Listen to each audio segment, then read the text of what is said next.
Imagine soaring above Rome. The city sprawls beneath you, a tapestry of ancient and modern, where history and contemporary life intertwine seamlessly. From this vantage point, you can almost feel the pulse of the city, a living museum that has witnessed the rise and fall of empires. Below, the Colosseum's skeletal remains bake under the Italian sun. These stones, weathered by time, stand as silent sentinels to a bygone era. They have seen centuries pass, empires crumble, and yet they remain, a testament to human ingenuity and the relentless march of time. It's a majestic ruin, a whisper of past glory. The arches and columns, though broken and worn, still exude a sense of grandeur. They speak of a time when the Colosseum was the heart of Roman entertainment, a place where the populace gathered to witness spectacles that were both awe-inspiring and brutal. Now, transport yourself back in time. Hear the roar of 50,000 voices, a symphony of anticipation and bloodlust. The stands are packed with spectators, their faces a mix of excitement and dread. The air is thick with the scent of sweat, fear, and the metallic tang of blood. The air crackles with heat, sweat, and the stench of fear. The crowd is a living entity, its energy palpable, its collective breath held in anticipation of the violence to come. This was not just entertainment, it was a ritual, a display of power and control. This wasn't just a building, it was a machine designed for spectacle and slaughter. Every stone, every archway, every hidden passage was meticulously planned to maximize the impact of the games. It was a marvel of engineering, a testament to the Romans' ability to blend functionality with grandeur. The Colosseum, the Flavian amphitheater, a monument to Roman power and cruelty. It was here that the might of the empire was put on full display, where the line between life and death was as thin as a gladiator's blade. It was a place where the emperor's whims could mean the difference between survival and oblivion. Its stones have absorbed centuries of cheers and screams. They hold the echoes of countless stories of heroes and villains, of triumphs and tragedies. Each crack and crevice is a chapter in the long, tumultuous history of Rome. They whisper tales of gladiatorial combat, wild beast hunts, and ingenious, terrifying mechanisms that brought the Roman games to life. The arena was a stage where the drama of life and death played out daily, where the boundaries of human endurance and cruelty were pushed to their limits. From the cheap seats high above to the emperor's box, every inch of the Colosseum thrummed with energy. The social hierarchy was on full display, with the elite enjoying the best views and the common folk packed into the upper tiers.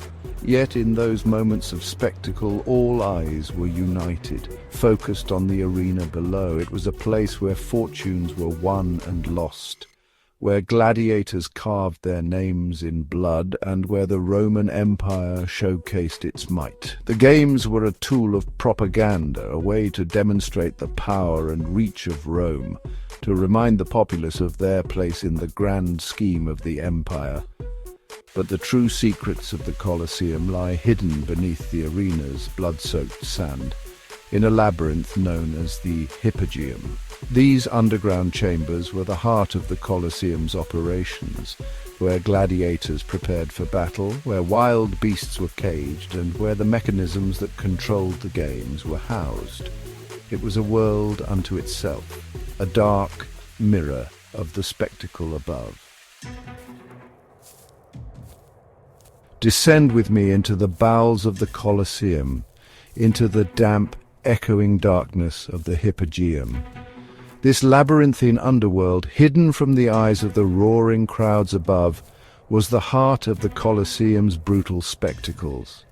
It was here, in these shadowy corridors, that the true essence of the games was forged. Here, in this subterranean maze, the real machinery of death lurked.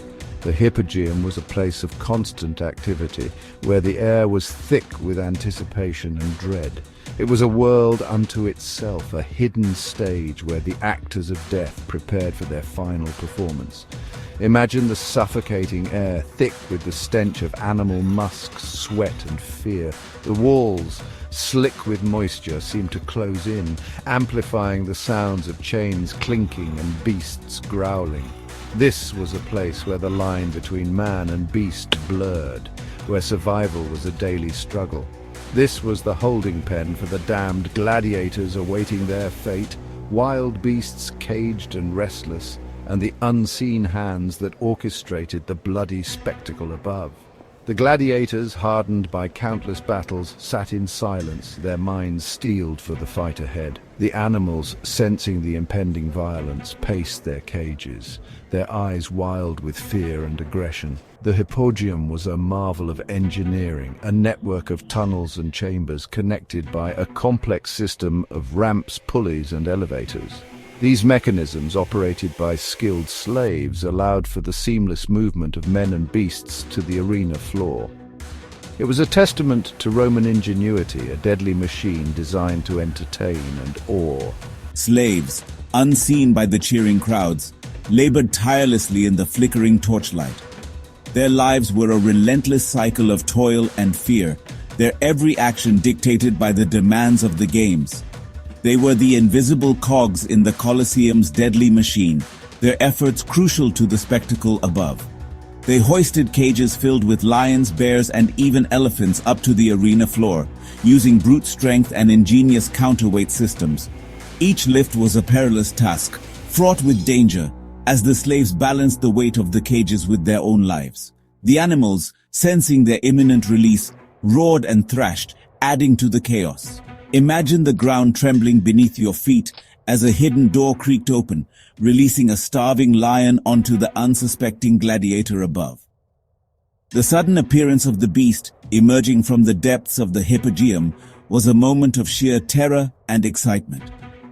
It was a carefully orchestrated moment designed to thrill the audience and seal the fate of the combatants.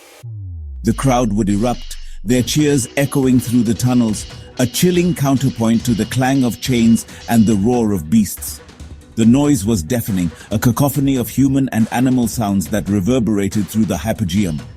It was a symphony of death, a testament to the brutal entertainment that defined the Roman Empire. The Hippodrome wasn't just a backstage area, it was an integral part of the Colosseum's deadly ballet. It was a place where the boundaries between life and death, man and beast, blurred into a single terrifying reality. Here in the shadows, the true nature of the games was revealed, a relentless pursuit of power, glory, and survival. The Colosseum wasn't just a stage for death, it was a testament to Roman engineering prowess. This iconic structure, with its towering arches and intricate design, stood as a symbol of the might and ingenuity of the Roman Empire. It wasn't merely a place for gladiators to clash. It was a marvel of architectural innovation that has withstood the test of time. Consider the Valerium, a retractable awning that shielded spectators from the scorching Roman sun. This ingenious invention allowed tens of thousands of spectators to enjoy the games in relative comfort, protected from the harsh elements. The Valerium was not just a simple cover, it was a complex system of ropes, pulleys, and massive canvas sheets that could be deployed or retracted with remarkable efficiency. This massive canvas canopy, operated by teams of sailors from the Roman fleet, could be deployed or retracted in minutes, a feat of engineering that still boggles the mind today. Imagine the coordination and skill required to manage such a large and intricate system. These sailors, trained to handle the rigging of ships, brought their expertise to the Colosseum, ensuring that the Valerium functioned smoothly and efficiently. Then there were the Monarchy, the mock naval battles that flooded the Colosseum's arena with millions of gallons of water. These spectacles were not just for show, they were elaborate reenactments of famous naval battles, complete with ships, sailors, and sometimes even sea creatures. The sheer scale of these events was staggering, transforming the arena into a temporary lake where epic battles were fought for the entertainment of the masses.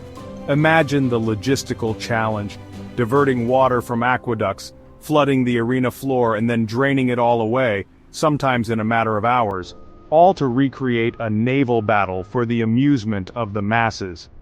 The engineering required to achieve this was nothing short of extraordinary. The Romans had to design a system that could handle vast quantities of water, ensuring that it could be brought in and removed with precision and speed. These feats of engineering weren't just about spectacle, they were about power. The ability to control and manipulate the environment on such a grand scale was a clear demonstration of Roman dominance.